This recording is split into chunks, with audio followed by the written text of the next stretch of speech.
Kuwait അപകടത്തിൽ മരിച്ച പന്തളം മുടിയൂർക്കോണം സ്വദേശി ആകാശിന്റെ മൃതദേഹം സംസ്കരിച്ചു. രാവിലെ മുതൽ ആരംഭിച്ച പൊതുദർശനത്തിനും സംസ്കാര ചടങ്ങുകൾക്കും നൂറുകണക്കിന് ആളുകൾ സാക്ഷിയായി. രാവിലെ 10:40ഓടെയാണ് ആകാശിന്റെ ചേതനയറ്റ ശരീരം പന്തളം മുടിയൂർക്കോണത്തെ വീട്ടിലേക്ക് എത്തിച്ചത്.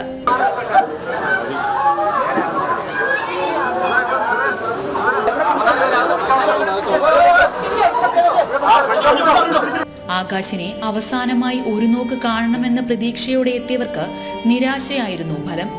പരിക്കുമൂലം മുഖമടക്കം മറച്ച നിലയിലായിരുന്നു മൃതദേഹം. പൊതുദർശനത്തിന് ശേഷം 1:30ഓടെ സംസ്കാര ചടങ്ങുകൾ ആരംഭിച്ചു.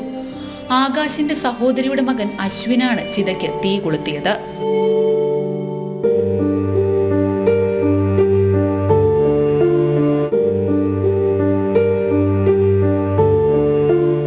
ജില്ലാ ഭരണകൂടത്തിനു വേണ്ടി അടൂർ RDO വി ജയമോഹൻ അന്തിമോപചാരം അർപ്പിച്ചു.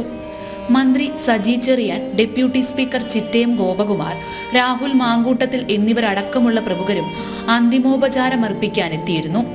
കുവൈറ്റ് തീപിടുത്തത്തിൽ മരിച്ച പത്തനംതിട്ട സ്വദേശികളായ Thomas E Oommen, Saju Varghese, Sibin T Abraham എന്നിവരുടെ സംസ്കാര ചടങ്ങുകൾ നാളെയും മറ്റന്നാളുമായി നടക്കും.